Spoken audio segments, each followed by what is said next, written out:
Voilà, je continue la création de mon formulaire.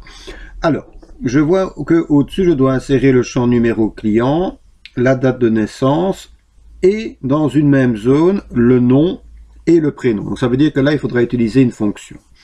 Alors, ce que je vais faire, je vais peut-être déjà insérer nom et date naissance, nom et date naissance, voilà. Le numéro client, déjà que je vais y arriver, numéro client et date naissance. Donc je prends, je glisse. Alors, ils sont un petit peu décalés par rapport aux autres. Voilà, peut-être pas trop. Je vais les mettre comme ça. Et mon champ date naissance, je vais le descendre un petit peu, histoire de laisser une place pour mettre ma formule ici. Tout ça, je vais descendre. Voilà. Alors, donc il me faut une formule qui me permettra d'avoir dans la même zone le nom, un espace et le prénom. Alors, obligatoirement, on doit d'abord insérer les champs que l'on va utiliser dans notre formule. Ils doivent être présents. Et ensuite, il faut les supprimer.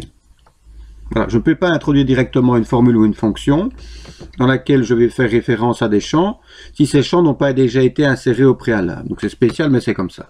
Alors, maintenant, j'introduis ma formule. Donc le bouton AB, je clique. Alors ici, j'ai mis une étiquette, nom et prénom. Donc au lieu de texte 12, je vais mettre nom et prénom. Donc ça, c'est juste du texte. Voilà. Et ma formule, je vais juste agrandir, je vais agrandir d'ailleurs pour les trois en même temps. Donc ma formule, ça va être égal. Donc il me faut d'abord le champ nom famille. Donc nom famille. Comme je n'ai pas mis d'espace dans les noms des champs, je ne dois pas mettre les crochets.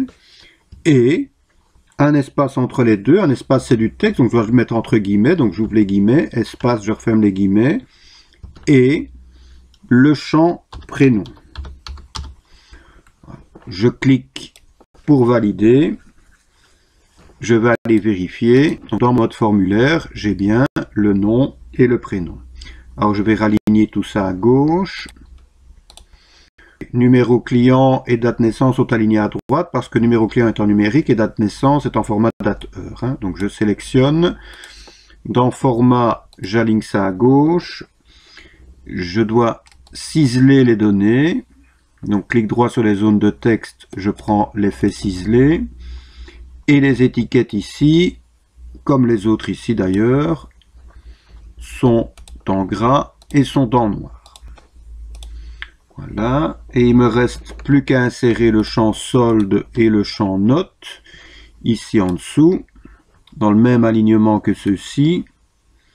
Donc je me sers, voilà, ici.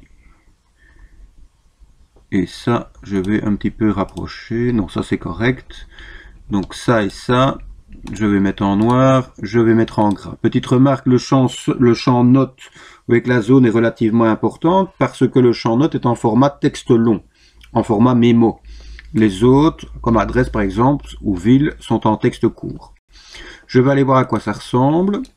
Donc je bascule en mode formulaire. Bon, ça a l'air correct. Voilà, je vais repasser en mode action. Je vais sauvegarder mon formulaire, donc disquette, et on me demande de l'appeler F client.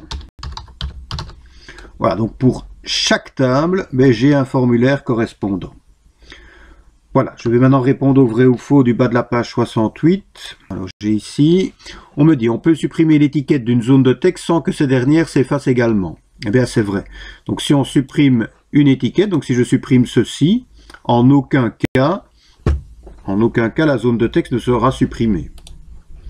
Alors, dans un mode création, on utilise la touche CTRL, CTRL, pour effectuer des sélections multiples d'éléments. Ben oui, c'est vrai.